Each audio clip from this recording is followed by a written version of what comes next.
So here we are, part 3.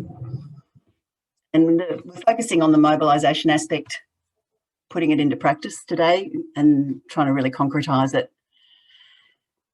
There's just some favourite strategy quotes. I particularly like the second one, strategy is a verb. Something you do, not something you have, an ongoing interactive process of experimentation, learning and adaptation. We often can't get the information we need to make good strategic choices until we act. It's from Marshall Gans. So in the first part, we took a micro view of one day in Canberra. In the second part, we took a macro view of the months or years leading up to that moment of truth in Canberra. And today we're talking about how to put that into practice. So this is some of the learnings from past climate emergency campaigning. And one obvious message is that a strong emergency messaging works. Another is that basically we haven't won any campaigns unless we've got at least one of the major parties on side. Like a classic example that didn't win was the anti-Iraq war. Massive demonstrations didn't win. Probably wouldn't have won the Franklin Dam issue, except Labor got in and took action. Another lesson is that mobilising Conservatives is possible, so that's why we're so keen to talk to Ursula today about the Lock the Gate campaign in Victoria. They've got a moratorium out of a Conservative state government. Labor Greens marginals are important. Like the geotactic of campaigning in Labor Liberal marginals has led to lowest common denominator type issues, problems. It's no use, of course, as Extinction Rebellion getting too involved in electoral processes because, of course, our political system is broken. We've just had Clive Palmer trying to intervene in the Queensland election again. There's no doubt that Murdoch and general disinformation is just absolutely central. And the idea of city people going and intervening in Conservative electorates, just sweeping in at election time, has been shown not to work all that well. We do need insiders, grassroots campaigns in those Conservative electorates particularly. And council emergency declaration campaigns is something that's sort of taken off. We haven't really thought through where it fits or doesn't fit with Extinction Rebellion. So in the first kind of session, and again, we sort of touched on it again in the second session, we sort of set ourselves this problem, which is we're at the threshold of success. Like what's in everybody's mind is that, you know, XR is going to build this incredible capability. You know, many people are going to go out on the streets and lock down a capital somewhere. It might be Sydney, might be Melbourne, might be Canberra, whatever. And that creates, and we don't go away. So we stay there for 7 days. And that you can imagine that plays out. There's tactics and counter tactics from both sides. But you get to the end of that and you're still at this kind of pivotal historical moment where the guys that you see on the screen there, if that's who it is, you know, have to make a decision about what to do next. Like there's nothing that forces them to do any particular thing at that point. They've still got to open their mouths and say something. And so basically we've created a situation where they can either... I'll see you later, I hope. Yep. There's someone who needs to mute. You know, they either repress us outright or capitulate or start negotiating with our negotiators.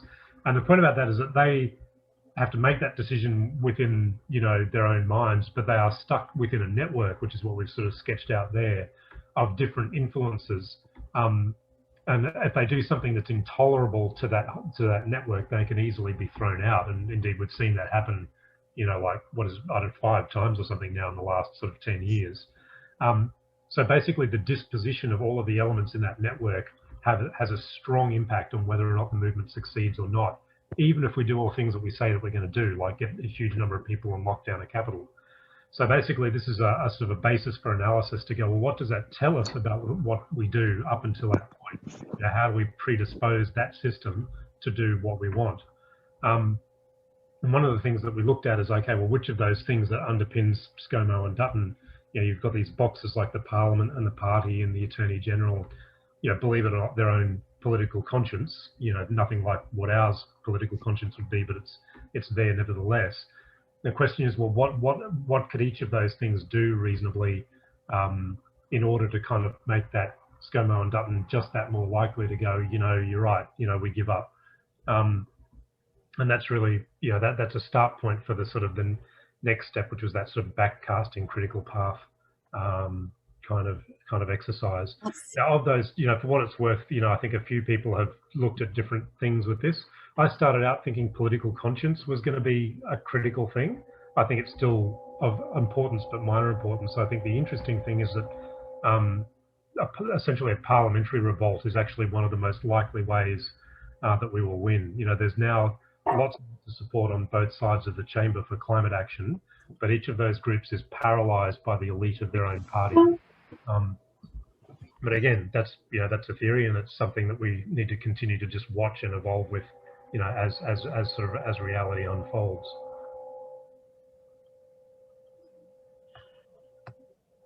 Okay, so welcome, Ursula. I can see we're still just recapping.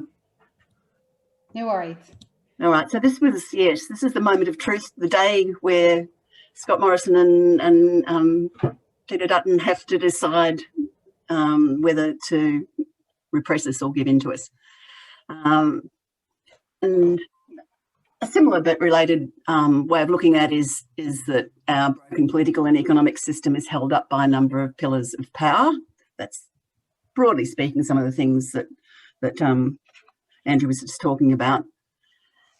And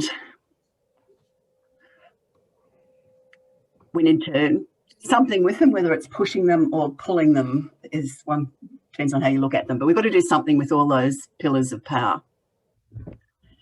And we don't have to do it all ourselves. There is this whole massive movement around us trying to do various things with those pillars of power. So, like, we don't have to run a divestment movement. That's one of the ways of bringing down the problematic parts of the economic system, but we don't have to do it. Other people are doing it. So we did try to do this critical path mapping, which is ordinarily done with paper plates, but of course that was sort of hard to do via Zoom. These are some old ones from long ago, before Extinction Rebellion happened. And it's interesting because this idea that the sort of various parties would sort of split or somehow come together in a multi-party committee was something we had back in 2017. The idea that there might be massive economic disruption, like we've seen with the virus, and that could somehow feed into an outcome is something we were thinking of back then as well. Even back then we were thinking about massive civil disobedience, and perhaps some legislation could feed into the moment of truth. Every time we think about this, we realise that the Murdoch press is somehow quite central to it. Something has to happen. And we were just, in some of the groups last time, so fantasising. I mean, eventually Murdoch must die. And what happens with his kids afterwards is possibly a moment when things could change. We had a fantasy in the group I was in that they started fighting and decided to sell the empire to Ken Brooks. You can imagine how everything can change quite fast. And even with the virus, the weakening of the fossil fuel industry during the pandemic is just something we never could have really predicted. So look, when we did it back in 2017, we had just these sort of random waves along the edge, all the things that can just change that we've got no control over, international things, climate disasters that suddenly hit. So this was sort of very rough summary of the main, some of the main themes. It's like a sort of ultra less complicated version of some of the factors that play into things that Andrew was talking about. I mean, obviously, we're trying to get something like a 3 demands bill passed. It seems as though something like a conscience vote or some sort of party revolt is going to be the only way. Like, we don't have time to sort of have some massive revolution, bring down the whole government. We've got to somehow get something up through the government. And in the current sort of tribal partisan situation, it's hard to see it happening unless for a conscience vote or a party revolts. So we've got to neutralise the police, the army, or bring them over to our side as best we can, have as much of the legal system on our side as possible. We've got to neutralise or bring down coal, gas and logging, roads, all that sort of thing, Murdoch. So that's why they're sort of like, we've got to sort of block those ones or get them working for us. Somehow can split the Conservatives, split the ALP, and have the crossbench still taking a positive lead. And there's a lot of different pressure points into these various components, including the traditional owners that can block coal and gas and block forest campaigns that can block things, environment groups, whole farmer thing with regenerative agriculture happening. But yeah, I think we did settle on this idea that somehow just a shift in conscience, pressure on the sort of national conscience was very important. Of course, strong emergency message from trusted messengers. It's no use coming from someone that you don't trust. And mass civil disobedience that has broad support, like at least the idea of the campaign has broad support, not obviously every action, because it never happens. But yeah, these are the sort of waves of random stuff that just keeps happening, like the virus. Like, even though we were in a planning meeting as the virus started, we didn't really spend much time planning for the virus, and yet it's changed so many things. So that's really just another way of putting it slightly more neatly. It includes the things that we can do to keep the army, police and so on from intervening, which obviously is mainly discipline, non-violence, but all legal and international challenges, international challenges, international changes, all feeds into that. Yeah, and the interesting thing that's happened, even since we talked, basically just a matter of weeks ago, is that the split inside Labor has become much more public and much more sort of helpful to us, I think. And similarly, all sorts of things have been happening with the Conservative side of politics, quite extraordinary. So yeah, we've got to be ready to seize the day. I think like we can try our best to write a strategy paper, but in the end, like so many things have happened just in the last few weeks that we could barely predict. We've got to be, I think, setting a general direction and then be just ready to jump. I mean, one of the things that we couldn't have predicted even a few weeks ago was that Kevin Rudd would suddenly launch a campaign for a royal commission into Murdoch. There's a new group called Blueprint that's come out suddenly saying that we need a green New Deal, basically, but in Conservative language. We've had John Hewson come out in support of Extinction Rebellion in country New South Wales. That's pretty amazing. We've got Zali's bill coming up any moment. We've got a National Day of Action, which is run by people who don't mind Extinction Rebellion, actually doing Extinction Rebellion stuff and using Extinction Rebellion branding, just suddenly sprung up. The Jabberong Trees got on Insiders. That's pretty amazing. We weren't ready to do anything in the Victorian Council elections, but one of the things that happened was a giant, well, in the previous year, was a giant step backwards with single-member wards, which are just so much less democratic. We weren't ready to do anything with that. Queensland election, we probably weren't mostly ready to do anything much with either, although there was an Extinction Rebellion action against Jackie Trad that got onto Insiders as well, apparently. And yes, look, the US election is hard to even know what getting ready for that would mean, because like just seems like no one knows what is going to happen. But yeah, today we're focusing on what next.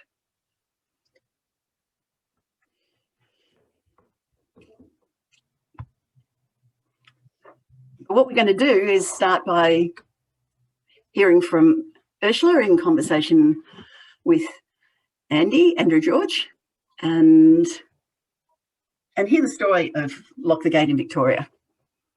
So look, Ursula is a wonderful campaigner. I know Ursula from years back when she was in Climate Emergency Network, before she went to help us lock the gate. So anyway, I'll leave the interview now to Andy. Hey, okay, cool. Hello, Ursula. Hi, Andy. I figured like a good basis might just be a little bit of your story, like a minute or so of like where you came from and what your steps were in maybe getting to lock the gate. Yeah, sure. Yeah. So I first got involved with climate activism in around 2007, and it's a very kind of boring cliche thing that got me activated, and that was watching An Inconvenient Truth. I saw that at the cinemas and just kind of couldn't get it out of my head, and knew that I had to do something. I had to be part of the solution. We're all part of the problem, but we can choose to be part of the solution. So I had no activist experience at all back then. And I first got involved with a local climate action group in Sandringham with Tim Forsey, and did a little bit of stuff with him. And then I can't quite remember, but at some point Tim put me in touch with Philip Sutton, and then that's when I met Jane at the Climate Emergency Network. And that was sort of my first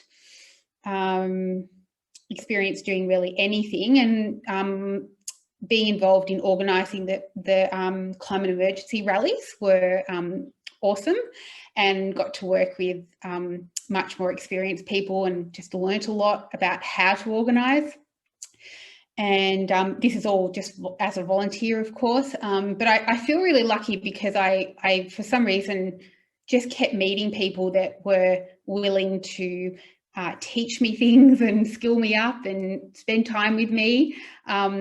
And I can remember back then thinking, I don't know why they're so, invested in sort of spending time with me, because I'm just sort of a nobody with no skills.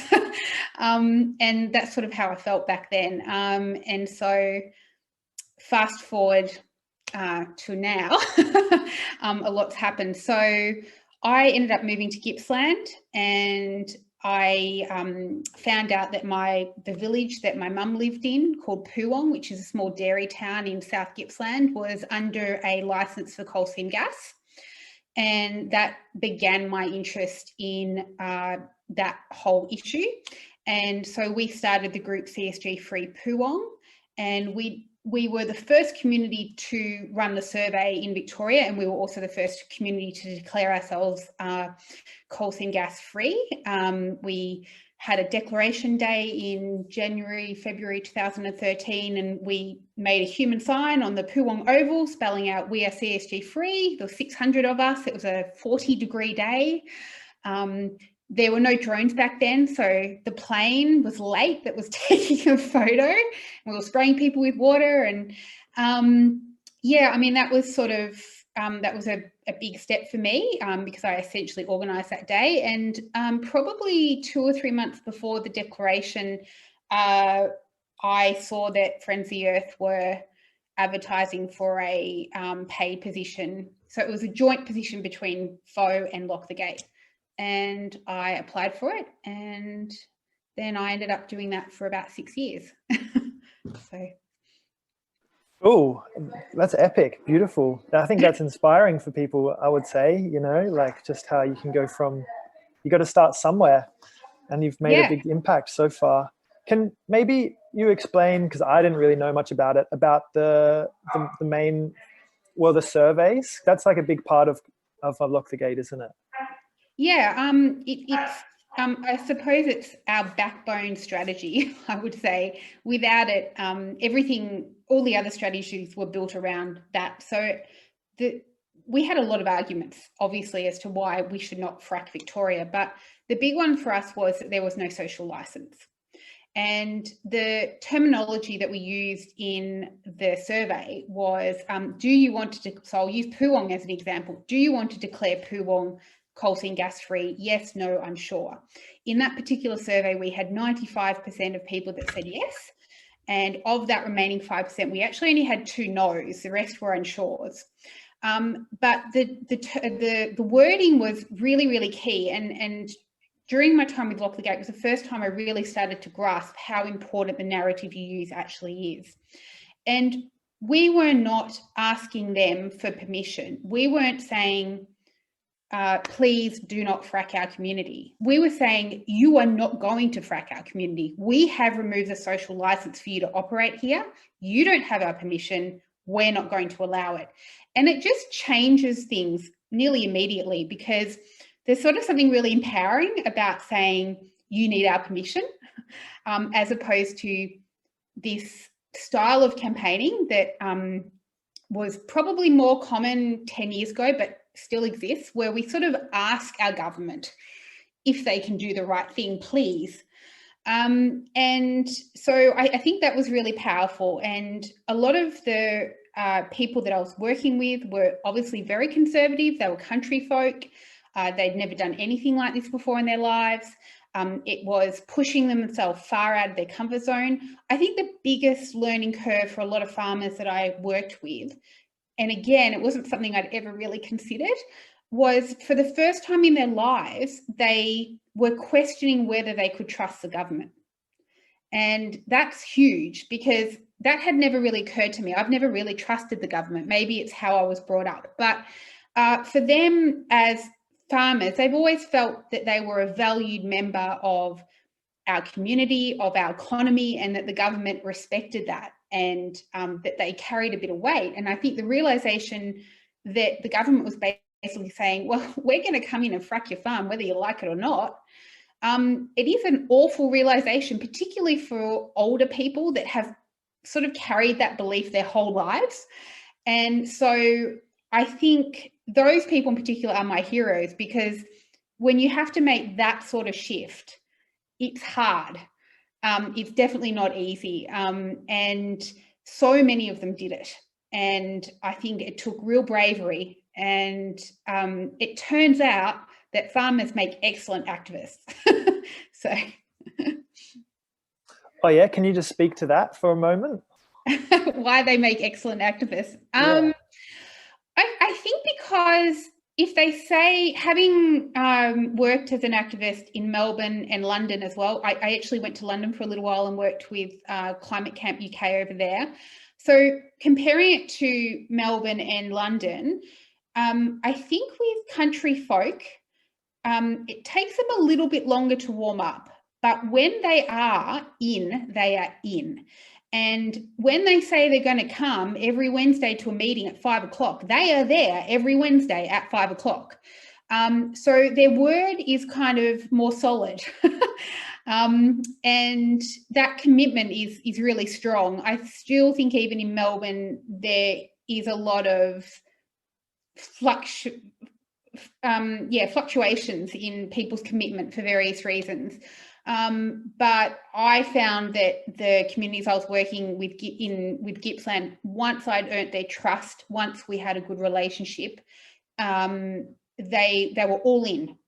And I mean, we ran nonviolent direct action workshops, many of them, with the most unlikely people to go and lock onto a drill rig, you know, people that had probably bagged out people that had done that in the past, you know, were now prepared to do it. I mean, I had grandmothers driving around sea spray, because that was a real, that was under very direct threat. It was sort of where it was going to happen first in Gippsland.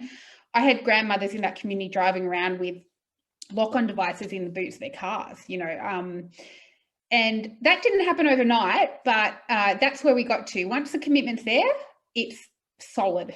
So you can really count on them. Yeah. That's so fascinating and awesome to hear. I got heaps of questions. One thing though, was there a particular strategy to like focus on small communities of a certain size? Like I've heard of sizes of 300 or something was ideal rather than the bigger regional centers.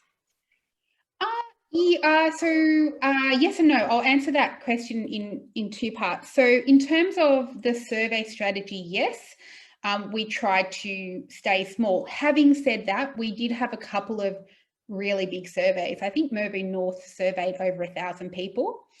And we did have 2 or 3 other communities that surveyed around 800 or 900. So we had a few biggies, but the vast majority, I would say, were around 500 or below.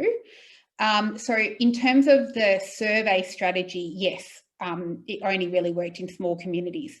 But in terms of bringing communities into the fold of the whole campaign, it didn't matter who it was, how big or small, or everyone was welcome. So, yeah.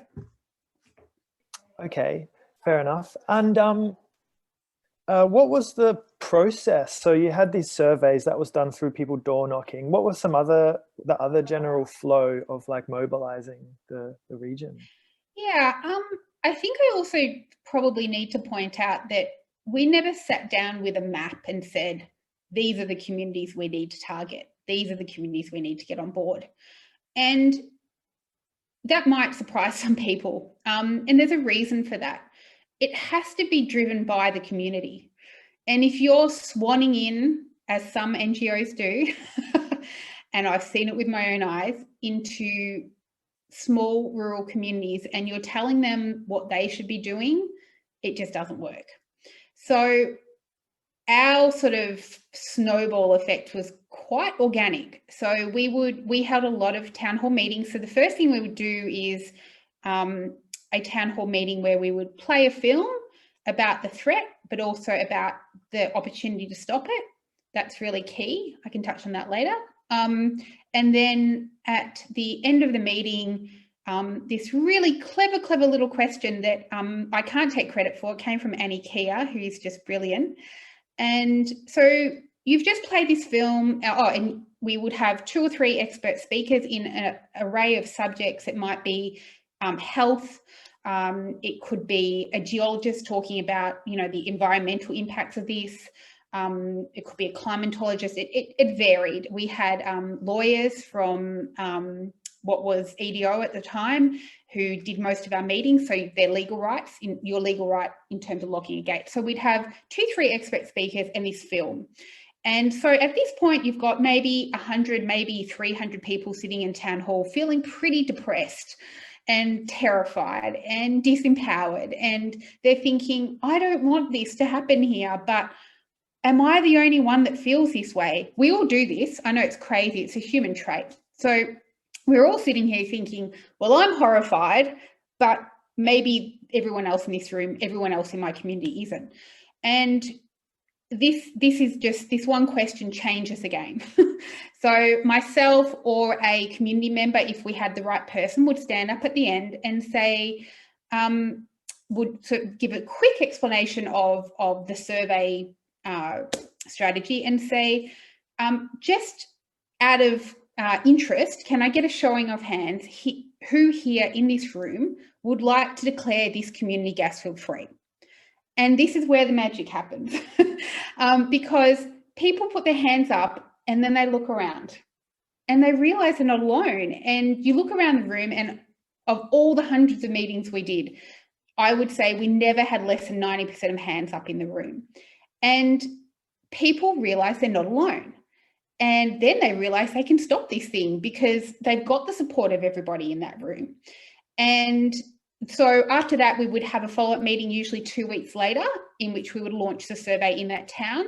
Or if the town was too big to launch a survey, we would get together and discuss other strategies, brainstorm some other strategies. So, but that question was really key, because we always think we're the only ones. We always think, am I the only one feeling this concerned, this horrified by this proposal? Or I'm the only one that's going to stand up and do something about it? And particularly for people that have never done anything like this before, it's really crucial that they know they're not alone. Excellent. I don't know if I answered your question. No, definitely. And I think it's quite similar to what we've been doing with Extinction Rebellion and Heading for Extinction talks, except at the end you say, who's willing to be arrested? Who's willing to sit down on the road? And it's the same thing. 90% of the people put their hands up when they see each other. So that's pretty good to know we're on the right track there. For sure. It's powerful. It's powerful. Exactly. So there's a question from David, which I think is important to ask, is like, what was the main motivation for these people? Was it about the water? Was it about greenhouse gases? Or was it like this protecting their land? Look, it was a lot of things. I think for a certain percentage of farmers, it started out as a NIMBY campaign for them, but it didn't end there. So they evolved from that. So maybe their first reaction was, what was that? Oh, not in my backyard. NIMBY, is that what you said? Yeah, sorry. Yeah, so I mean, there were some farmers that probably initially got on board because they just didn't want it on their farm or in their community, which was fine. But I think the biggest driving for water was probably the biggest issue on a whole. I mean, water's a complicated issue, so it would depend slightly on which region or area we were in as to what type of threat there was to water. It wasn't just sort of water contamination, but it was also about lowering of the water table and irrigators having to compete with the mining industry. So water was a really big one. I think human health, so community health was a really big one too, particularly for women who are really worried about their kids and their grandkids and them breathing in this crap and living close to tailing ponds and all that sort of stuff. So that was definitely one. Food security was a big one because the two regions that were under so it was Western Vic and Gippsland that had the biggest area of exploration licenses. They are essentially the food bowls of Victoria. And jobs was another one because jobs in agriculture for lots of reasons would have been threatened if the mining industry had come in. So all those things were equally as important. I have to admit that particularly for the first couple years of our campaign, we did not, climate change wasn't a big part of our narrative. We definitely snuck it in, but we never led with it. And that was a deliberate strategy. That was a deliberate decision. And I suppose we took the view that it didn't really matter why someone got involved, but we just needed to get people involved. And, you know, the irony is that I did work with some climate deniers, and these climate deniers were fighting essentially to keep fossil fuels in the ground. Now, why they were doing that, I don't care. I would say that when I first got involved in climate activism, I was a lot more idealistic than I am now. Maybe Jane can, I'm not sure if she can vouch for that or not, but I feel like I was. And I think from a few experiences, I realized that a solution was a solution. And sometimes those solutions aren't the things that you think they're going to be. And if someone is willing to work with you on an issue, you don't need to agree with them on everything. You just have to find the one thing that you can agree on. And away you go. And then you build a movement like we did, where we could all agree on that one thing, that we wanted to stop fracking. And that's all that mattered. And so, yeah, I mean, climate was definitely probably more of a motivator for our Melbourne supporter base. And we did have a lot of volunteers in Melbourne that played a really, really key role in supporting what we were doing in Western Victoria and Gippsland. But the campaign was driven from the country. That's where it was all happening. And that was really key as well, because I don't think we would have had the ear, particularly of Labor, if it hadn't been farmer driven. I'm not sure if I've gone off track a bit. No, it's so interesting. I'm enthralled. A quick question: how long was the campaign, and how long did you have it? Like a vision of how long it was going to take from the beginning? No. I mean, I definitely don't think we ever put a time frame on it. Our time frame was it will take as long as it takes. Fracking will happen in Victoria over our dead bodies. And so if it had taken longer, then so be it. All up, it took about 6 years from the beginning of the campaign to the ban being announced. And then it took, I'm trying to think, it was another 5 or 6 months before it was actually legislated. So, yeah, I mean, we had an advantage in Victoria. Our campaign got real momentum before the industry had really invested in big infrastructure. So even though campaigns in Queensland have used a lot of the same strategies, they were really coming in late to the party. So I feel very lucky that in Victoria we were able to look at what was happening elsewhere and go, let's get in now. The industry they didn't have a foothold in Victoria yet. I think if we'd waited another 12 months, then things could have worked out quite differently. So timing was everything. And I think also something in terms of forward planning, at the beginning, we didn't plan for a total ban on fracking. in that was our ultimate goal, but there were lots of goalposts along the way that we had to hit first. So we got a moratorium out of the Liberal government. Then we got an extension of the moratorium. Then we got a strengthening of the moratorium without going into details from Labor. And then we got Labor to commit to a state inquiry. So all those things led to ultimately a permanent ban on fracking and unconventional gas. Okay. So sorry, the point I need to make is if at the beginning of the campaign we'd be going to the government and the opposition saying we want a total ban, they wouldn't have listened to us. It was about baby steps. And for us, our biggest strategy was delay this industry, because we knew that every year we delayed them, we got stronger and they got weaker. And really, if it took 6 years or 16 years, that was what we were going to do. Awesome and very inspiring. I guess to come back to like on the ground stuff, Jane's got a great question. What was the balance between central leadership and local autonomy?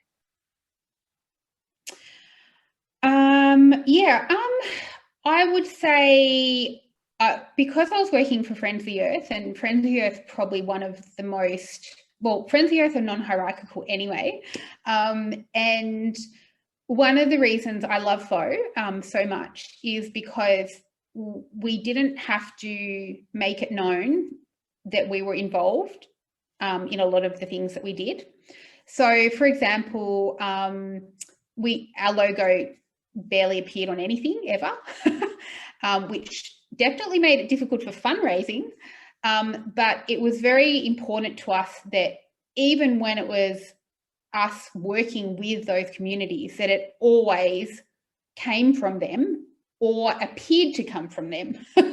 And so we were pretty strict on that. And I definitely think FO as an org, it didn't help FO, but then FO isn't about finding a way to have longevity.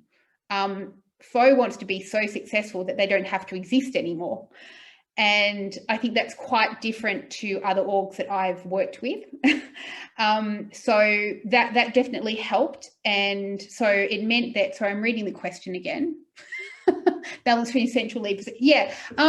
So, I mean, the central leadership, I suppose, and we didn't really call it that, was Cam Walker in Melbourne. And then I was based in Gippsland, and my colleague, Chloe Oldenhoven, was focusing on Western Victoria region. And so I suppose you could say that we were in leadership roles, but we definitely always encouraged our community members to step up and be leaders. And that's why we ran a lot of skills workshops around things like media and writing and strategy, because we wanted them to have the skills to do it for themselves. So, for example, some of the communities I worked with needed quite a lot of hand-holding for a while for various reasons, and others that we got skilled up pretty quick were kind of just going for it. And we had a group in Gippsland called the Gippsland Alliance, and we used to meet every 6 weeks in Gippsland. And we would have representatives, as many as possible, from communities right across the region. And that's where we would, I suppose, make sure that our narrative was aligned, that we were all pushing in the same direction, that our political strategy, we were asking for the same things at the same time, and that we were working together. But in terms of on the ground strategy, a lot of stuff just happened organically from those communities, and I thought that was great. Like, we didn't have to be controlling everything. And so was that was done through, like, did you have anything like accessible resources? People could find it on the web and then get going running that presentation themselves, for example? Yeah, we did. We had a lot of materials that could be printed out. Like, we had a survey kit. I ended up having this really wonderful activist in Bairnsdale who is just an absolute pocket rocket, and she's still involved in stuff like this. Her name's Debbie Crathers, and she put together a PowerPoint for people that couldn't make it to meetings about how to run a survey and meeting in your community. And she just did that off her own bat, and she's just awesome. So we shared that right across the state. We made 2 films. One was called Gippsland is Precious, and the other one was called Farmland, Not Gaslands. And both those films were also really key in telling the story of what we were doing, but also recruiting more communities. So cool. Yeah. We've got a, I think it's only till 4 o'clock, 8 more minutes. So, and there's some great questions there. So maybe just spend like 2 minutes if you can on the following. Did you have consent and support from First Nations or consultation with them? Consent, yes. Support, it was a tricky one. I think partly because the main areas that were under licenses were farms, and we did have a few sort of local activists that were involved, you know, directly linked into those Indigenous communities that tried to, I suppose, get them involved. But I would say that was one of the areas that we didn't succeed at. And I think the reason it wasn't, I'll be the first to admit, wasn't a priority was because we were just flat out.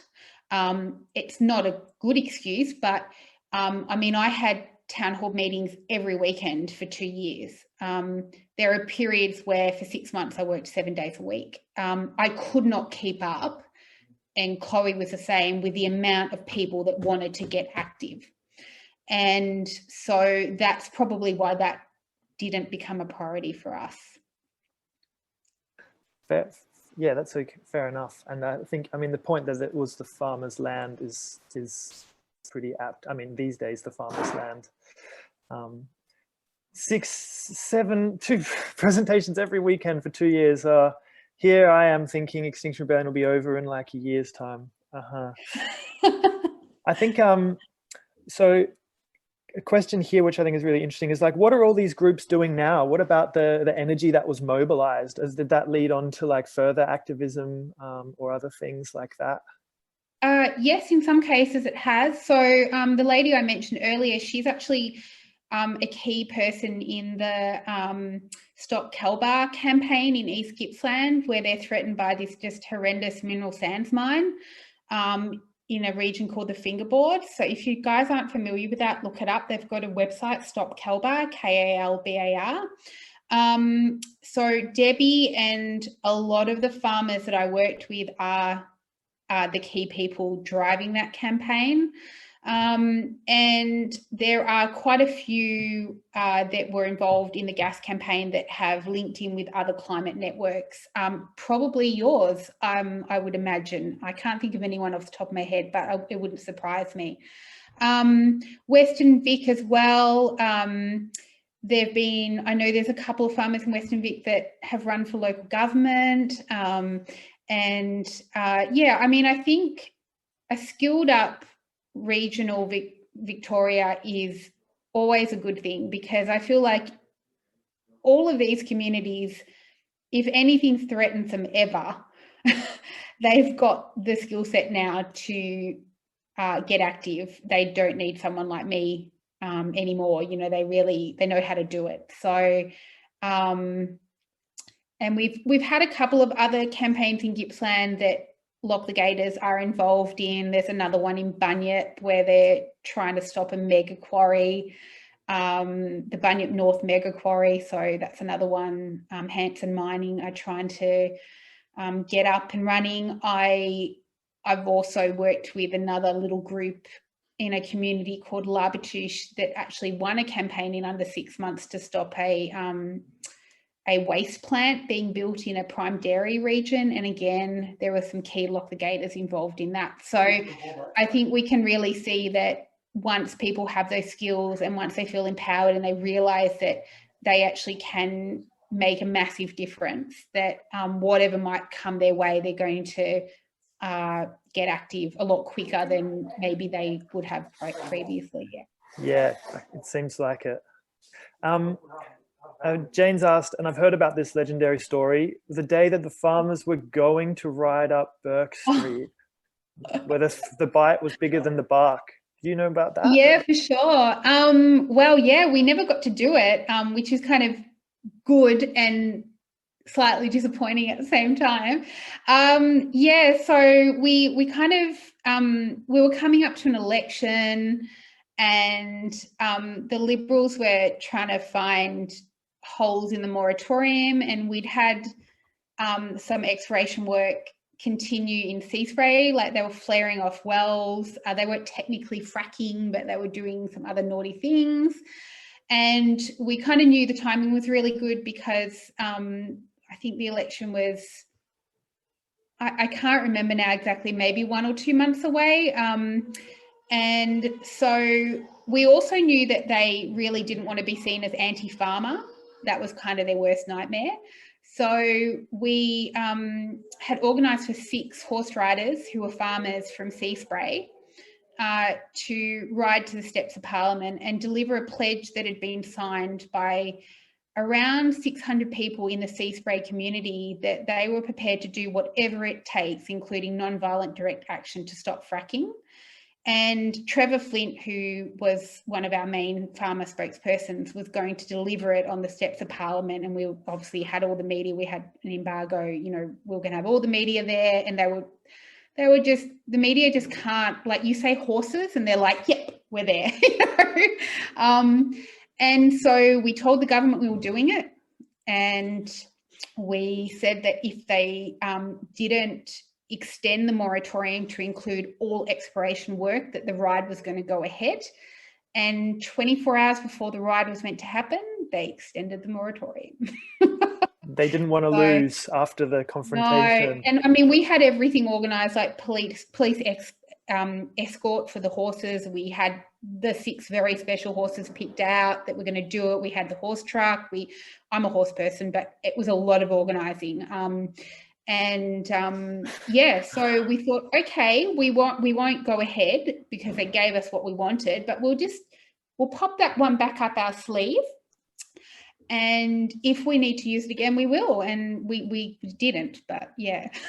So I think with a lot of campaigns as well, from the outside, a lot of things are happening that those that aren't actually involved might not know about. And my only thing would say, and we were very good at this, if you were going to threaten something like that, it cannot be an empty threat. You have to be ready and prepared to follow through, whatever it is. And I think with all those, and there were a plethora of other sort of stories like that I can tell you about, we were prepared. We were going to do it. They weren't empty words. Cool. So that's really, I believe you. I'm going to put it up the XR sleeve, to be honest. Yeah, for sure. Hit me up if you need some horses. All right, cool. Well, it sounds like you're already busy with some other thing. Otherwise, I was going to say we'd take you on an Extinction Rebellion. Yeah, I just started a new job. We won't pay you. You can just volunteer. Yeah, that's right. That's right.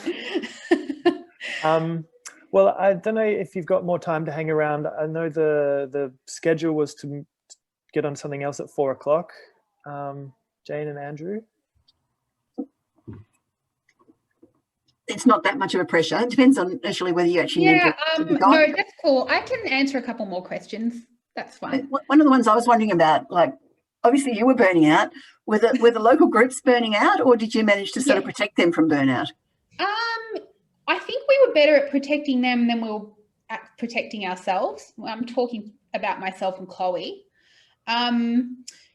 The funny thing is, we talked about this with our communities, about looking after one another, you know, keeping an eye out for the signs. And if you see that someone's struggling or drowning, you know, to tell them to step back, that they don't have to attend every meeting, that they don't have to push themselves to their limits. And I talked about that a lot. I just didn't apply it to myself. There were definitely some farmers that I would say burnt out. Absolutely, who are probably wired a little bit the way I am, and just were going to do kind of whatever it took to stop this. So I think we could have supported them better. It was something Fo thought about and did. Like, we definitely talked about it in terms of looking after our community and just not biting off more than they could chew. And I was really big on saying to them that, you know, everyone has their role to play. And it's kind of finding that thing that you're good at and doing it. But if you're taking on too much, then the thing that you're really good at, you won't be doing as well, which is actually going to impact the campaign negatively if you're spreading yourself too thinly. So I believe that, and I preached it. I just didn't practice it. I don't think we got it exactly right, though. I think we could have found better ways to stop community burnout. Yeah. So I see back up track, there was a question, I think, about brown coal to hydrogen, and I'm also just keen to hear if you've got, well, basically any thoughts on where to from here with the lifting of the moratorium on conventional gas or on general sort of coal to hydrogen, fossil fuel-y sort of stuff in Victoria. Just any thoughts, because we probably should move on after that. In terms of, sorry, in the context of regional communities? Yeah, well, just in terms of how to start campaigning to stop the worst of this next round of stuff. Yeah. So, I mean, obviously there's quite, in terms of conventional onshore gas, there's still quite an active campaign in Western Victoria, because I think at this point in time, it's probably not going to happen in Gippsland, probably more because it's just not the resource. It's probably not, like, we've had some pretty big players, like even Esso's pulled out of Gippsland, you know, like that says a lot. You know, it's just not there. There's just not enough resource for them to put the infrastructure in place. So coal to hydrogen, I mean, I think if you're working in a regional space, you kind of have to bring the narrative back to how it's going to impact regional Victoria. And I actually still don't believe that climate change should be the leading narrative if those are the type of people you're targeting and trying to engage with. You have to come at it from what concerns them. And it is things like their community's health, water, food security, the impact of job losses in agriculture. I mean, all of that is something that not all, but most regional people will become active on before climate change. Obviously, I know a lot of farmers that are active on climate change and, you know, are very progressive and radical, and but I just don't think that's the majority. So any sort of threat like that, you sort of have to meet them where they're at. And what I will say, though, is that if you can do that, they will come on the ride. And I mean, a lot of the very conservative farmers that I worked with at the beginning, there were certain things I couldn't really talk to them about. And then I would say a few years down the track, they were so much more open-minded and progressive than they had been at the beginning. So it's just sort of time and baby steps and shuffling. I think I said that to you the other day, James. So Annie Kia has this idea about shuffling. Like, if everyone's just shuffling a little bit, then all that shuffling adds up to massive change. Individuals don't necessarily have to have that massive leap forward. It's just that everyone has to shuffle a little bit. And I think if you look at it from that point of view, it's a lot more achievable, and it's surprising what a difference that it can make. Okay. Yeah. We probably should move on now. Do you want to wind up, Andy? Or? Well, yeah, thanks, Ursula. That was super interesting. And geez, I learned a hell of a lot from that, actually. So thank you very much for your time this afternoon. And, no worries. And for all your hard work in the past, and yeah, all the dedication. And I'm excited that you're back on and still involved now. Yeah. No, I've got the fire back in my belly, and I'm ready to rock and roll. And I think the work that you guys is so inspiring, because you are not choosing the easy path. A lot of activists kind of preach to the converted, which might make you feel warm and fuzzy on the inside, but it doesn't actually change anything. It doesn't achieve anything. It doesn't push the boundaries of what's possible. And I think what you guys are doing is incredibly ambitious, but vital. And I would just say, never give up. Always believe that you can. and that you will make a difference. And I absolutely believe that together, right across the spectrum of all the people that are doing lots of different things, that we will win this battle. We absolutely will. And, in 100 years from now, no one will remember our names, but they'll know that we fought and that we won. Fantastic. Look, it's such a pleasure to see you again, even virtually. And especially as we launch out into country areas, it's just, well, it's good to even know of one campaign that won, frankly. But anyway, it was a wonderful campaign. Yeah, unfortunately, it's not the norm, but I think it can become the norm. Let's hope. Yeah. That's what we're moving on to now. So you're very welcome to stay, or you're very welcome to go and do all the other things you need to do. And so now I'm handing over to Andrew D., who's going to talk a bit about trustedness and recruitment and moving outside the bubble, before we go finally to participation, which will be where we actually work out which constituencies we want to prioritise, how we can do it, where mobilisers should go first, get some practical things. But Andrew's going to introduce that breakout room segment that's coming up. Thank you. I'm just trying to share a screen. Okay, can everybody see that at the moment? Oh no, we're going to go through this again. So this is it's really going to scream through a lot of what we've heard from a sort of more abstract point of view, and so it's almost like, I think, that warning about not preaching to the converted might be opposite, kind of in all of this. So basically, like a bit of a recap sort of thing. XR is sort of a compulsive movement, I think, is this sort of the language that I've started to use for this. Which is to say that it differs from something like the school strike, which is also a mass movement, but the school strike is expressive. It aims to kind of express a point of view or a position, but doesn't really, and so, one of the things about it is that it involves walking, and it finishes after about 4 hours, and everybody goes away, and the powers that be just wait, for 4 hours, and then it's gone. So it expresses a point of view, but it doesn't really compel anything. XR, by contrast, is compulsive, like it aims to exert power. And you can see the difference here. We turn up somewhere, in a big thing like this, and we sit there and we don't go away, and so we continue to be a problem for a long period of time. And that actually, kind of like, the idea is that it actually compels action rather than simply conveying a point of view. But in order for that to work, we're seeking to actually exert power. So we need a theory of power. Why is this going to actually force something to happen? Which brings us very briefly to the, kind of to the issue of sort of arrests, which are very powerful tactics, that displays conviction, and it gets exceptionally good media coverage. The military would call it a force multiplier. It's a way a small group of people can have a really, really high impact.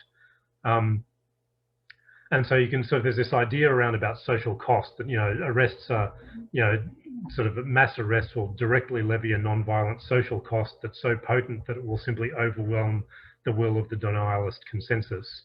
Okay, so you have this guy here, that's there but for the grace of God, I guess. Fill the jails from this bloke, kind of here. So I actually did the numbers on this recently. So I did a bit of research about Australia and the prison system, and I said, okay, let's imagine that we have 5,000 dissidents from XR in jail for 6 months.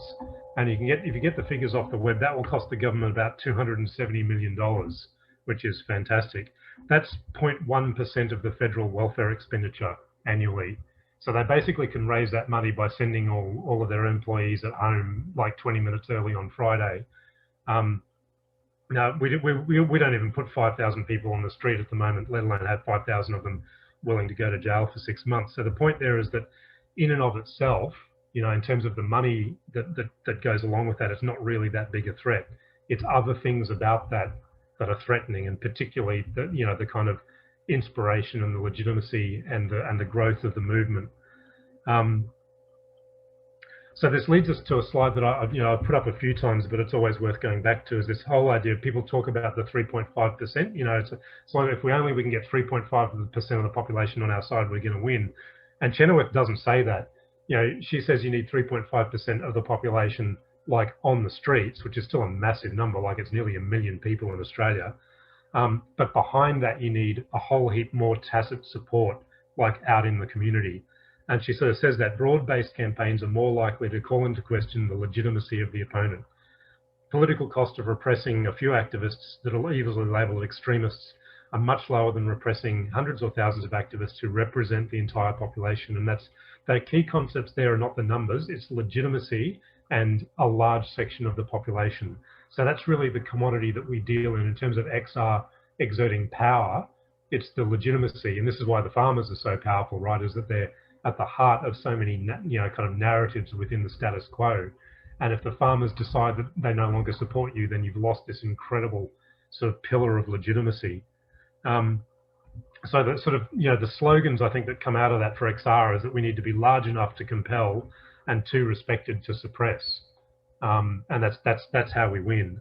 And so that leads us to, a single word for that, I guess, is this notion of being ecumenical, a movement that can draw in a number of different and somewhat disparate groups and bring them together, in a common cause, and make it impossible for that sort of, that fringe narrative that runs in the Murdoch press to really work. Difficult to suppress, it pushes all the buttons of the, kind of the politicians, all the people that they thought they were elected to represent her and, revolt against them. It's very powerful. So the question that leads us to is basically, who is XR but doesn't know it yet? Kind of who should be buying this stuff in droves and just isn't, and sort of what can we do about that? So just by way of example, we're going to go through this sort of, kind of exercise in a minute, but, you sort of think about, well, the categories of people perhaps are inherently climate realists, who just like the truth, as it were, casualties of denial, who's getting like nailed by, by the federal government's attempt to suppress all this stuff, and who are the people who are really in the gun, like the victims of climate disaster, kind of who've got a real immediate stake, kind of we go, okay, well, all of these people that's our recruitment pool. And of course, you can do that different ways, and I'd really encourage people to do that exercise. I did the list. I come up, with a few different people, progressives and, kind of, realist labour unions are, realists. Casualties of denial are people who've worked for CSIRO and just got their funding cut. Victims of climate disaster are people in Cabargo, yada, yada, yada. You just sort of work through all of that stuff and you get an idea of, who is it that we could be talking to. But the key point there is do the exercise, have a think about it. Our job is to aggregate grievance. All of these different people have a reason, not just to care about climate change, but to be motivated enough to join XR and do something about it. But they're all just disparate at the moment. And that moment in the town hall where everybody thinks they're on their own and you get them all to stick their hands up in the air at the same time, that's that aggregation act.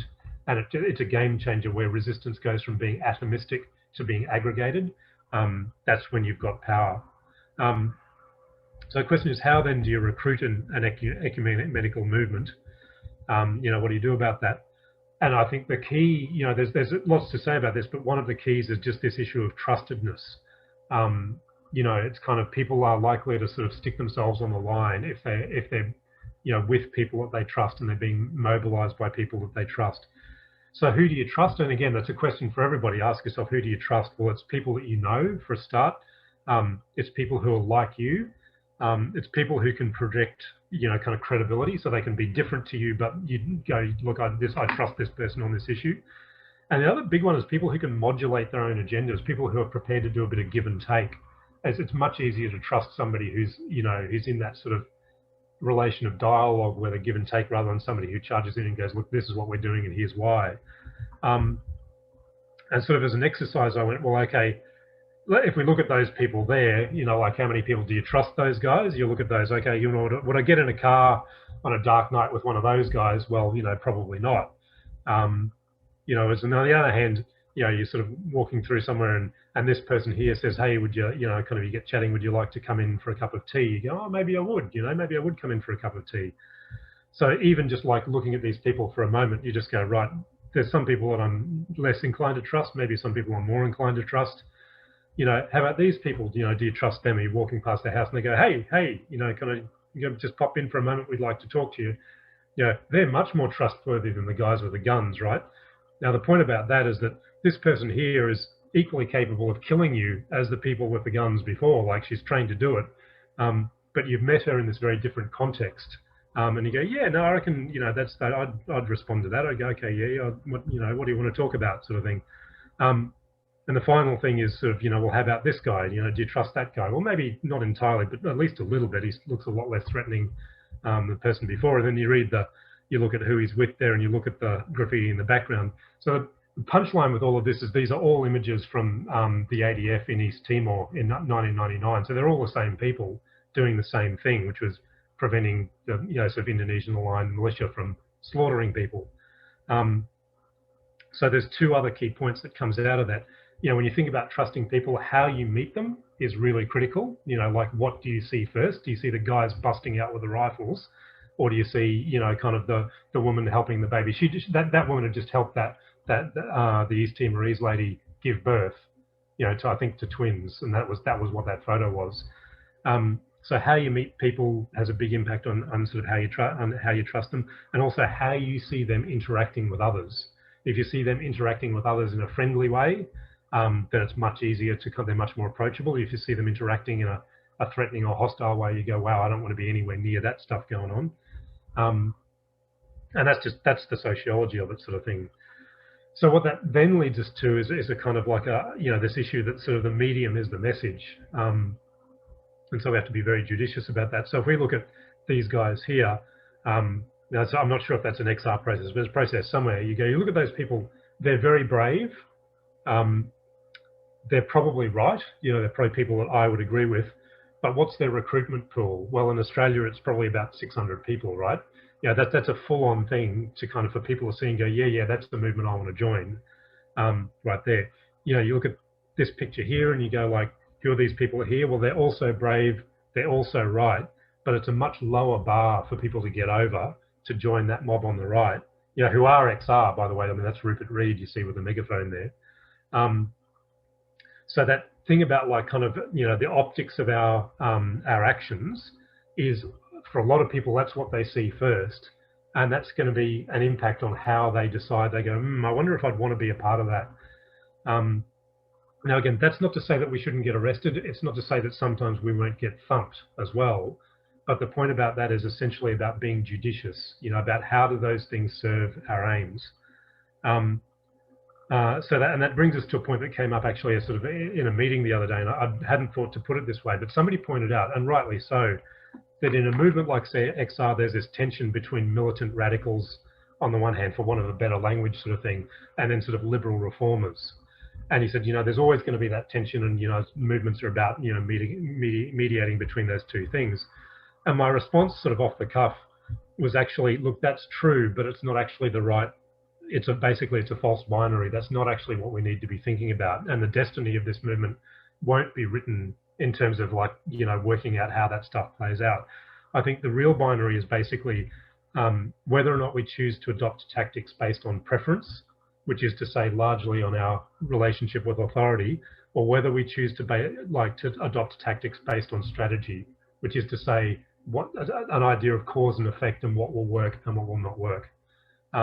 And that, I think, is the existential question, kind of in front of the movement. So the second thing that kind of comes out of this, again, kind of going back to that idea of trustedness, is just this idea of that recruitment is basically a cascade of trustedness. I'm so sorry I haven't managed to get this on the screen. Normally I succeed more than that, but it's just today's not my day. So what I did is I took some of the categories that I mapped out earlier, and I said, okay, who can talk to who in this map? So up here, you might not be able to see this, I'm so sorry, but this is the activist left. So these people are already in XR. There's lots of activist left people in XR at the moment. So the question is, do we pick some people at random from there and send them out to Mount Isa to do an arrestable action, because that will sort of radicalize the stranded workers, who are working in the mines out at Mount Isa? Well, probably that's not going to work, right? Maybe it would work, but probably not, sort of thing. But the point is that the activist left can talk to, even indirectly, they talk to the progressives, which is so people who read The Guardian, kind of. So people who read The Guardian look at this very activist left, they go, wow, I feel like they've got a point, maybe I should be there, maybe I should have some sort of involvement. And those people can talk to kind of professions, and they can talk to the unions. The unions are watching those two. The unions don't want to know about the far activist left. It's just a complete headache for them, sort of thing. But they look at the progressives and they look at the professions. They go, wow, we're factoring that into what we do and how we talk. And those people can start to talk to the stranded workers and go, wow, you know, how are you guys feeling about this, and do you want to do something strategic? You know, how about a transition plan? Now, all of this is not to say that we shouldn't, anybody who can kind of like, you know, short circuit this stuff, because, you know, kind of they might be on the activist left, but they're actually a pig shooter. So maybe they can go and talk to the farmers, or, you know, maybe they've got links into the union movement or whatever. Any way that we can realistically shortcut this, by all means, let's do that, right? But there is a natural, where we struggle to get traction because of these, you know, kind of steps. You know, there is this strategy where we can start to move through those linkages, and just gradually expand by kind of like by working through existing networks of trust, and, you know, and overlaps in those networks. So and the other key thing about that basically is that if we are thinking about sort of cascading through those groups of people, it makes sense that our tactics and our messaging are adjusted to suit our current recruitment goals. You know, who are we looking at sort of who are on the verge of joining XR, and what do they need to hear from us that makes it feel like they're welcome, and that we're not a bunch of nutcases who can never align with them, you know, who have no concern for them. And so I guess that's, you know, in terms of describing that cascade of trustedness, it's not meant to be a straitjacket, but it's a way of us thinking about, well, if there's a bunch of people who are on the verge of coming with us, then what do they need to hear in order to feel comfortable to do that? And that's really, that's sort of just, you know, my takeaways, I guess, from sort of just, you know, how Lock the Gate have managed to do things. And sort of, and really talking to everybody over the course of these sort of workshops. So I guess that's I'll stop my ill-fated share now, and I think we'll sort of go kind of into the you know, kind of into the breakouts. We're going to hear just really from Andy first, who's got some ideas, because the breakout's going to be about where we go and how we target to get the most important constituencies mobilised. But Andy, I know, has got some ideas on this. Done some research on it. Well, barely, but all I would add is that we're not starting from scratch. We have like 30,000 people already in the database, and we're in this position, which is kind of interesting. You know, it's like a dormant rebellion. Like we've probably got, I don't know, 5% activation of people who were activated.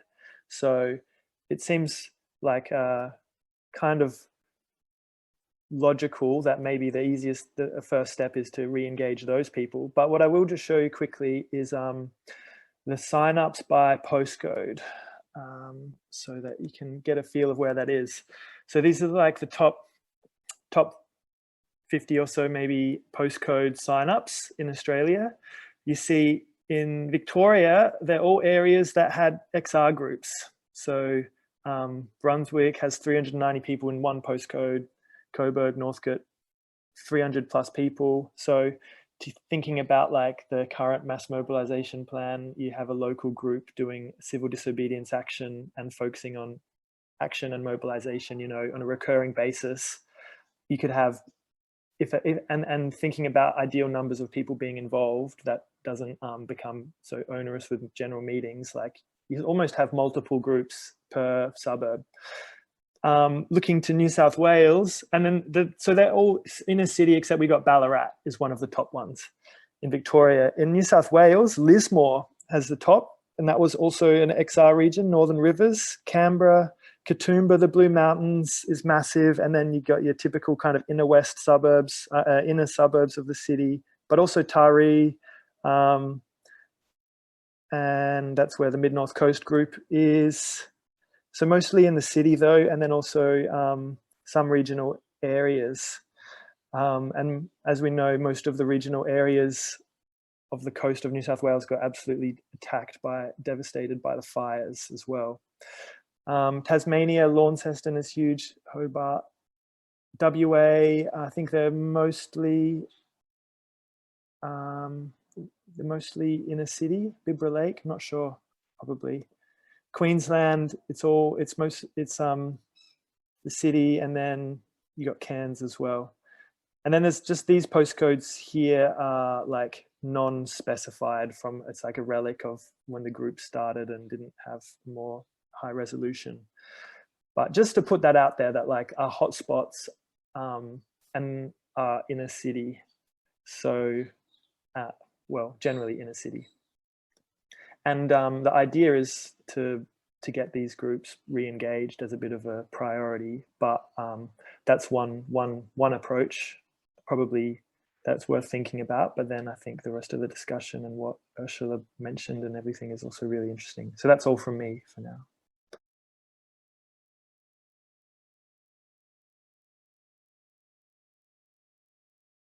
So we're going to have a break soon, but I think maybe I'll just have a look where I can see people's faces.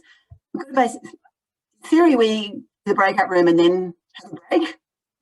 But we could have a break and then do the breakout room.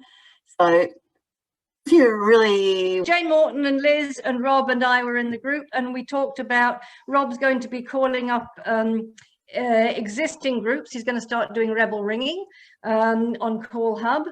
And Jane is very keen to contact the Lock the Gate people, get local people communicating in the same way as the Lock the Gate people did.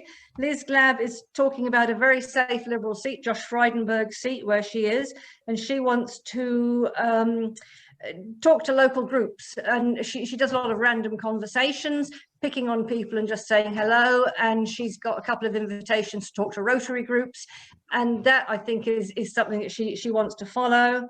Rob said he tried the local Rotary group but he never heard back, but just keep trying, pick up random conversations. And Jane also talked about doing much more outreach in the community, and ringing people suburb by suburb who've signed up, ringing group people and letting them know what you're doing, saying come along, tag along. Is that everything at this stage? Well, I think you had a really good idea just actually about working on some of the outer suburbs. Outer suburbs, the leafy outer suburbs. Well, yes, because we're in the outer suburbs and there's lots of little tiny, not tiny, but small suburban areas there. And they don't necessarily want to get straight into, you know, getting arrested, but lots of outreach. We do chalking on the bike paths. And I just want to try and get each you know, we're Nillumbik as a local group. I want to get every little community, Diamond Creek, Hurstbridge, St Andrews, all with their own small groups if we can. And that to me, I really like the idea of having, you know, maybe 10 people in Smith's Gully, and we are the local Extinction Rebellion group. So that's probably, is that it? Did I cover everything? The leafy outer suburbs particularly appeal to me for these wave one actions, just little actions all the time. Okay, who's next? Who'd like to go next? Who's a report backup person for one of those groups?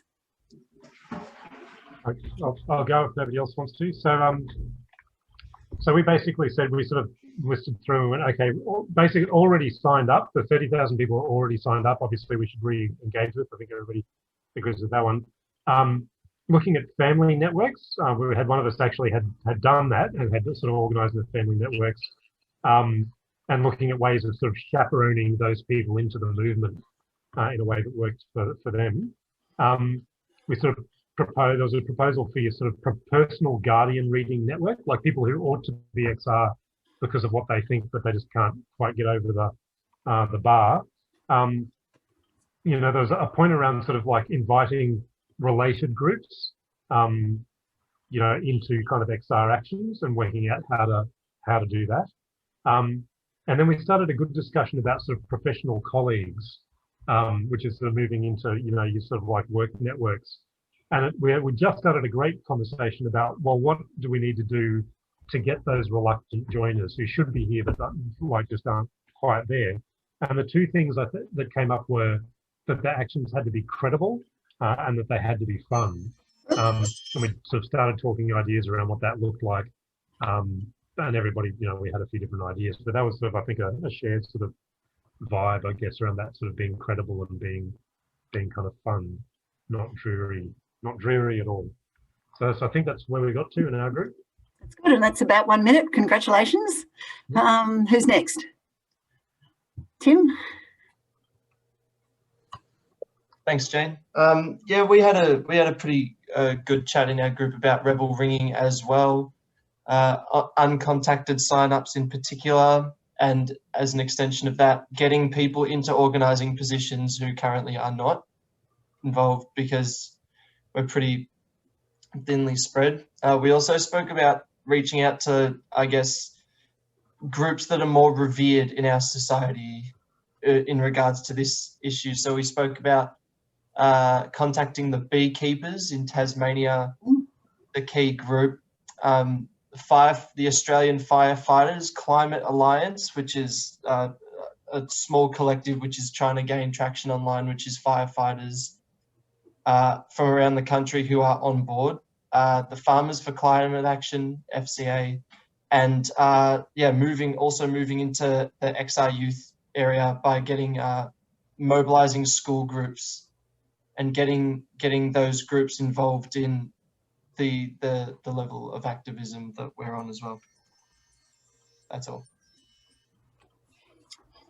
Fabulous. Who else have we got? That's 3 groups. I might think there's probably one more. Is there?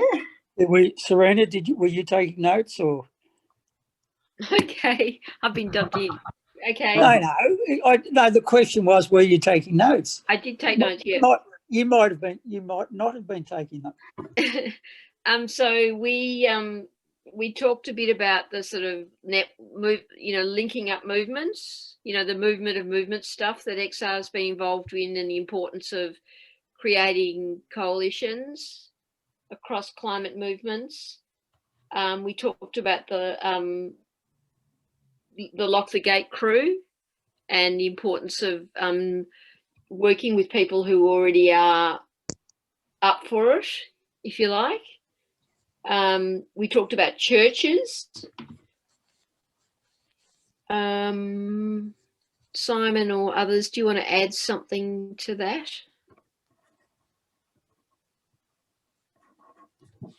I think that's pretty much covered it. Apart from again what other people mentioned, which was going back to current groups to making sure they are are they active, what's going on, do they need a hand, that sort of stuff. Yeah. Yeah, and I guess I just mentioned the National Day of Action Against Fossil Fuels on November 28th. That might be a good thing to get involved in. Yep. Yes. And I think the exciting thing about that is that we can do it with full XR branding. Like, we don't have to, unbrand ourselves and not bring our flags and not bring our strong message. So we can, I think it would be a fabulous thing to get like 50 Extinction Rebellion groups signed up to that. And ideally, like 50 Lock the Gate groups as well. Yeah. It's a potentially very powerful thing just to have a lot of sign-ups to that one. Yeah, just in Victoria, there are 40 groups that combined against the Western Port, wow, the gas hub there. There's 70 groups in Lock the Gate. I don't know how many there are in XR. So there's no shortage. Just if we could link up with that, link all of us together and say we're all, this is a celebration of the extent of the ordinary Aussies that are standing up every day against some fossil fuel project. I think a lot of us would get a surprise at how many people are doing that. And that could be part of the 28th. Yeah, can I just say I was in Serena's group and I'm a knitting nana, and we're running along parallel tracks. So the nanas have to wear a Lock the Gate t-shirt because they're yellow. That's our sign. Yes. But the nanas, I can't obviously speak for all the Sydney nanas, but I'll have a go. I think they'd be more than happy to join in or be associated. Well, that's exciting. Yeah. No gas on the wall behind me. I can see. I mean, it's just about as good as mums and babies, really. I think knitting nanas in terms of approachability, all purpose, relatability. And look, one of the things I forgot to mention, but I think I'm pretty keen on is, I think one of the things we need is, some people who are not the usual people to be out front. And but one of the ways of doing that, I think, is to go through natural networks. And someone mentioned sort of churches and, faith groups. Yeah. But I think we could go out through culturally and linguistically diverse communities as well. So one of our mobilisers in Melbourne is from Pakistan background. Yeah. And, you know, if we actually set out and looked through our 30,000 and found, you know, one person from Pakistan, one person from India, one person from Bangladesh, one person from Samoa, one person from every other country in the world, and we trained them and helped them go out through those natural networks, we'd be reaching all these people that would not easily be reached in other ways, and yet often are really, really sympathetic. Yeah. Anyway, yeah, so like, yeah, we've got lots of ideas of what to do and who to prioritise in terms of reaching out and mobilising and so on.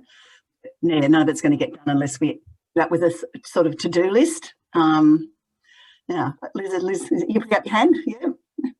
Yeah, no, just a little point about, I've noticed when I've talked to people who come from countries like China, India, Pakistan, where conditions are much worse there, they're just, because Australia is relatively, you know, better place to live, it can be harder to, you know, that's just something that I've, you know, that they just sort of think, oh, well, I'm just happy to be here, you know. Yeah. So, but anyway, that's just a point. I've had the opposite experience. Like every taxi and Uber driver I'm in with, I have a chat and they just go, yeah, you know, Pakistan's going under, Bangladesh is going under, you know, of course I'm interested. Of course, what's this Extinction Rebellion? Yeah, I'll join. I can usually get them signed up in a 10-minute trip. Because they haven't been subject to the whole Murdoch Press thing, you know, if they're recently arrived, you know, they come from places that are already suffering and they go, yeah, of course, isn't everyone worried about this? Anyway, different experiences, but we only need a handful. Like we only need like 6 farmers to ride up Burke Street makes a lot of difference, you know, 6 people from 50 different countries and, you know, we'd have a whole different look. Maggie, you got a comment? Only that it kind of speaks to the same thing as we were talking about before, and that is how do you introduce the topic of Extinction Rebellion? Because how do you actually start up a random conversation? Oh, I just say, are you worried about climate and how's it going? You know, where do you come from? What's it like there? And they go, oh, it's really bad. You know, we're in drought. The farmers are suiciding. The seawater's coming in. And you go, yeah, it's terrible, isn't it? Like, I'm part of a group that's going to fix that sort of thing. Anyway, not quite like that. We've got to do trial and error basically, and we won't know. Like, I think that's the thing about that strategy quote that I like, that sometimes you don't really know until you start trying things. It's basically action research. So you try reaching out to various constituencies, and if it works, you do more, and if it doesn't, you try something else. Andrew, do you got something you want to say? Yeah, I mean, to that point, I think it's one of the big things we do. You know, activists may, I think, do a lot of cold pitches. They just you just jump into public somewhere and just kind of throw to people. And it's very difficult to do that. And it's much easier to have a conversation if there's a natural start point. And of course, if you're, you know, kind of like, you know, in a taxi with somebody who's new to the country, asking them, because I always do just a matter of politeness, you know, like, where did you come from? And, you know, kind of how long have you been here and have you been back and where's your family and all that sort of stuff. And, you know, that's an in point to, you know, that starts the conversation, and then you can kind of go around to, you know, whatever, to, in this case, the climate. And I think that's the example, you know, the advantage of sort of constituencies or having a rationale for approaching somebody is really that key thing, is having a start point for the conversation. I mean, the context we'll be campaigning in will be completely different, I think, depending on what happens with the US election, whether you know, Biden wins decisively, whether there's civil war, whether Trump wins decisively. Anyway, it's certainly a key date. What it means is anyone's guess. I think the 6th of November is a Zali Steggall bill, but I'm not 100% sure on that. Important thing, right? It's the 9th of November. 9th of November. Anyway, close. Whoops. It's the 9th. Okay, 9th. All right. Anyway, it's very soon.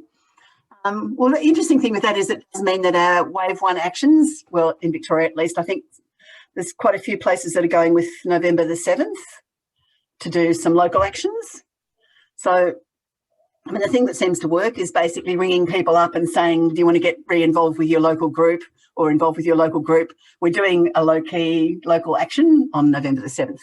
So basically we've got just about 10 days or so before then. No, 6 days, 6 days.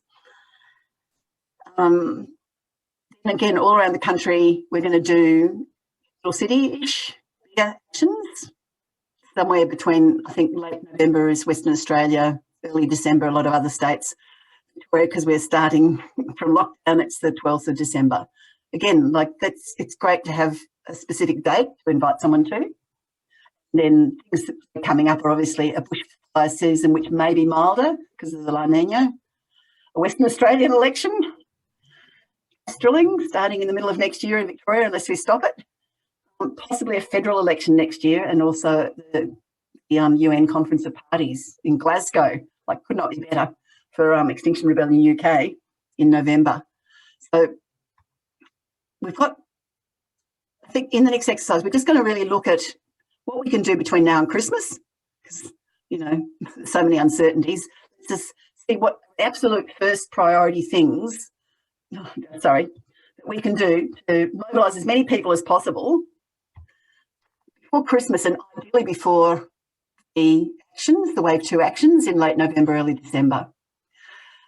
So we've got ideas of who we want to mobilise. This is the section where we ideally just talk in really practical terms about what that means. Like, we want a list of lock the gate groups. We want the call centre, the 30,000 people divided up into postcodes and starting to farm out the calls that can be made to a particular postcode. Just really practical things like that we can do over the next 4 to 6 weeks to basically bring groups out of hibernation, start new groups, and get actions happening as fast as we possibly can. So, have I missed any dates? Like, are there any other big dates that weren't on that list that we want to mention? Anyway, look, I know that David has an idea for a campaign that's going to be coming to fruition probably in the next year. So we'll just give him a couple of minutes to mention that now. So, sorry, Jane, I was just going to pipe in that I think that December the 12th is the day that Victoria is planning to do some big actions. Yeah, didn't I say that? Oh, sorry, did you? Oh, my mistake. Well, sorry. it's different dates in different states, but yeah, it is the 12th in Victoria, December the 12th. Yeah, but anyway, do you want to mention your gas thing? Yeah, thanks, Jane. So I have been in discussion with just a couple of people, Zoe. Sorry. There's been an idea floating around for quite a while about doing some kind of bill boycott or bill strike. Zoe, please, that's enough. Maybe a bit later. Sorry.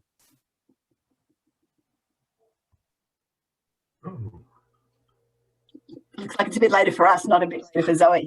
All right. So what we should do is then go into breakout rooms. Just 15 minutes turns out to be quite short. If we go into breakout rooms for 15 minutes, just really trying to be specific about what exactly we're going to do in the next 4 to 6 weeks. And ideally, putting your own or someone else's name next to all the stuff we're going to do. But if not, we'll bring it back and we'll put it on the whiteboard and try and find someone else's name to put on it. I think I'll just randomly do you again, just randomly assign. I'm going to have to go, Jane. So all thanks right, very much for having me. 3. Okay. Right. Thanks for being here, Jenny. Thanks, Jenny. All right, I'll put us into 3 rooms so they're a little bit bigger. There's more chance of finding a volunteer for all the tasks.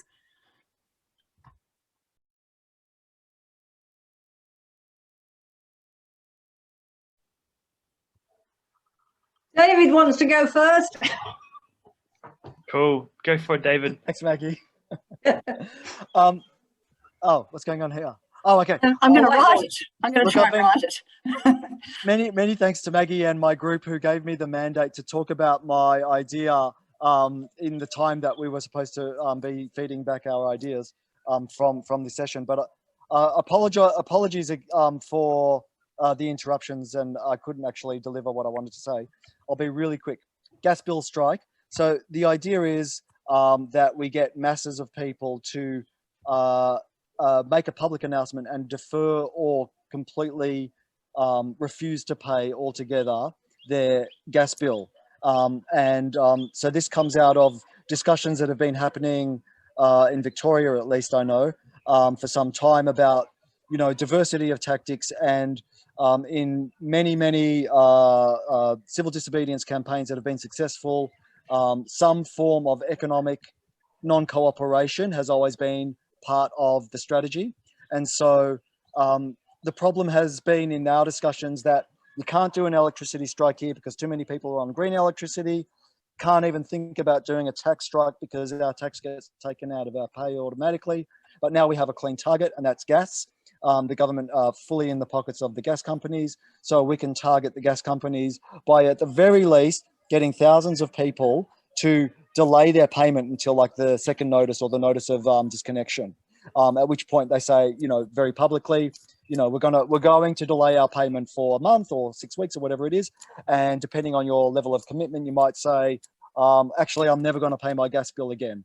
And then, so this is an opportunity to try out a completely new tactic. We've been in discussions a bit with a couple of people on the legal team who think that it's a relatively safe bet.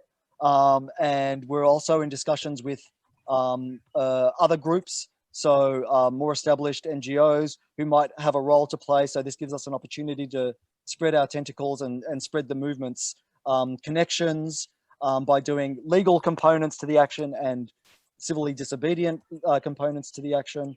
And it's a really clear message. So anyway, trying to form an affinity group to start building this idea. And if you're interested, just pop your name, either give your name to, or you can just pop it in the chat, name and number, and we can get a signal chat started. We've already got a couple of people involved in the group, and that's all. Thanks. Sounds freaking cool. And who is next? I know Paul was in our group. Do you want to go, Paul? Yep, happy to go. So we had discussion sort of at a fairly high level, as well as some specifics that were happening in various areas. At the high level, there were some ideas about rejigging the heading for extinction. First of all, to Australianise it, so that's something that's happened, I think, happening in South Australia. Is that right, Cass? But as well as that, I think we need to even create more urgency in it. I mean, COVID's sort of stolen our 2020. Let's not let it steal 2021, and let's actually even make the call more urgent than we've had before.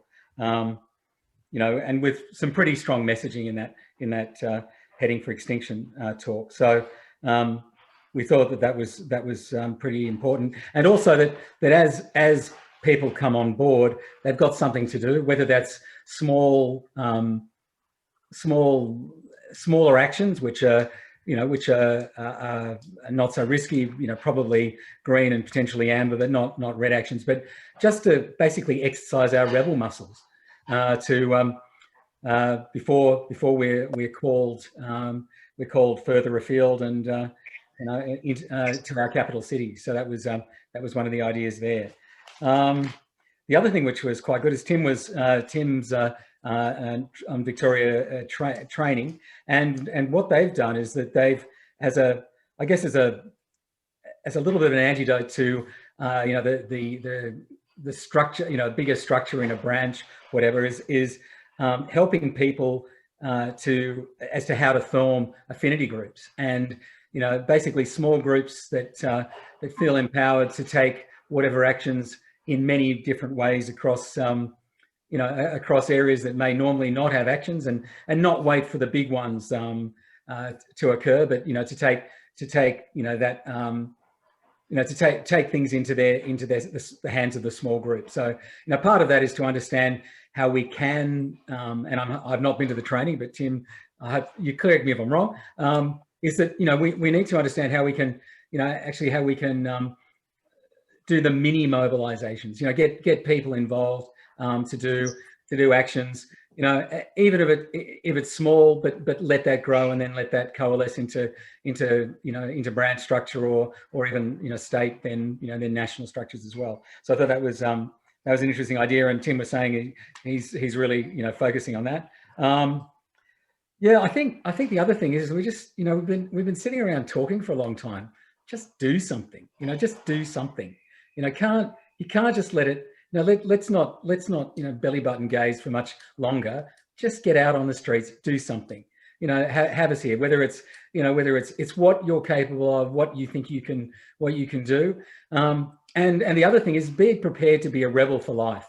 we've got regen, so we're really fortunate in terms of the way our organisation works. But be a rebel for life and be prepared to be, and just continue to exercise your rebel muscles, so that you're feeling comfortable, you're ready to join a larger group, and you're also bringing more people and gaining more trust with all the groups. There are quite a few specific actions. So Cass mentioned there's a Hobart bank action.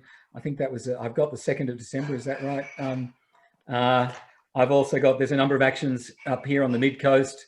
We've got a koala action next, koala die-in next Friday the 6th.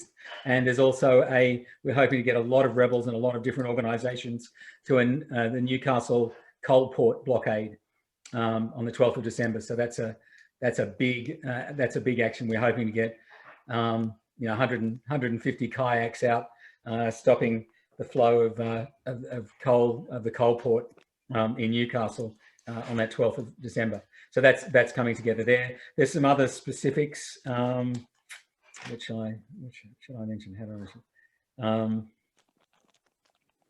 Just looking through my notes. The Hobart back action.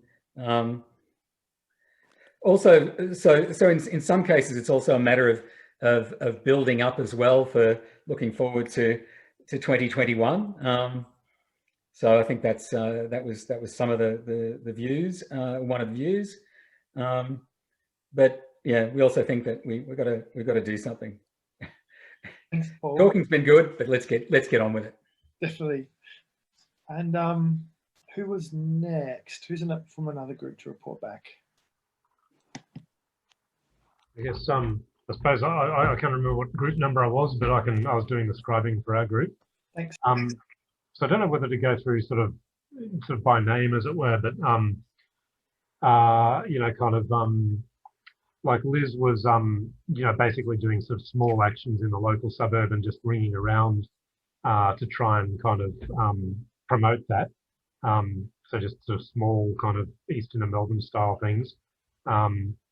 And Serena sort of said that that she could help out with just getting the phone hub thing sort of organised or working, I think.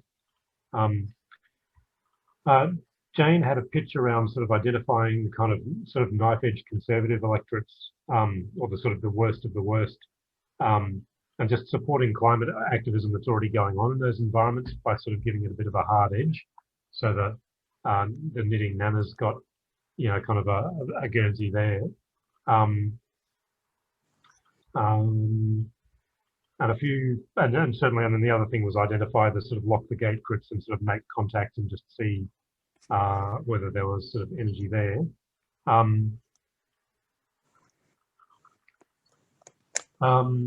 Rob, is talking, to kind of get phone. He's learning how to use this phone hub, and we'll be sort of like phoning around and just seeing if we can reactivate some people who are signed up but latent.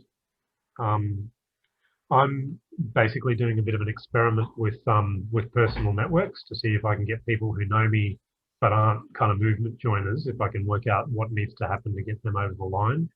We're also doing that in conjunction with a friend of mine.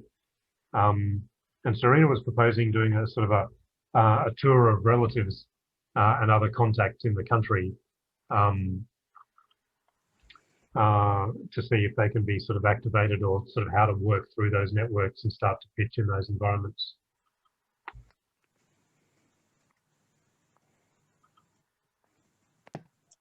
It wasn't just relatives, it was local groups in rural areas in Vic, because they're the ones that have actually fared the best in Victoria because they've been in lockdown for shorter periods of time. Just to clarify. Yeah. Cool, thank you. No, I realised I was missing bits of that. No, that's all right. And did we have one more group to report back? Just one other thing that was in that group was the idea of actually having a list of electorates like Josh Frydenberg's, where there's already conservative independents or climate independents ready to challenge them, and where the person has a position of power inside the coalition. So yeah, so there was Josh's, but there was also several others, like the one Wentworth.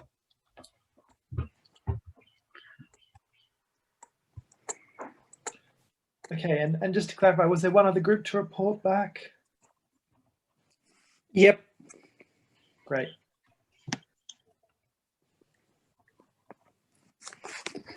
Okay.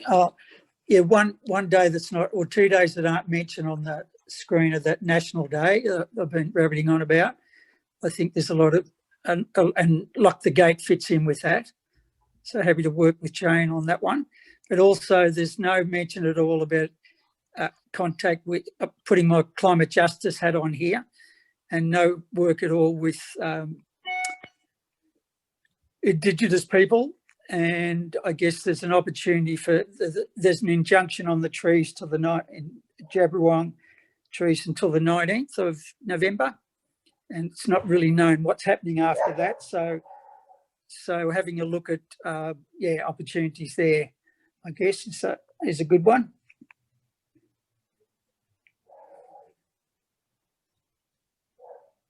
Cool. Thanks, Tony. Was there anything else from that group? Yeah, Maggie? Yeah, look, you've heard from our group, but there's a couple of other things I wanted to mention. One is that David and I are both talking about rolling weekly actions, not just the occasional action, but keeping things going so people know where to come every week. And then you can just invite people to step in and step out again if it's not convenient, but knowing that you will be there. So we do things like chalking regularly, like I said before, and litter picking up and stuff like that, so that people know they can come and join us. The other thing is the Gippsland people, who I don't think have been represented here today. They had a very successful action at the end of last month, but they organized themselves by contacting every local group, not XR local groups, but every group in their area, not climate change groups, not anything. And they just got people involved. And I don't know the actual logistics of that, but Lynn Atkinson is the person to contact about that, because they had put a lot of hard work into it and they had a lot of success. Yeah. So that I think was worth mentioning as a different thing. Yeah, definitely. Okay.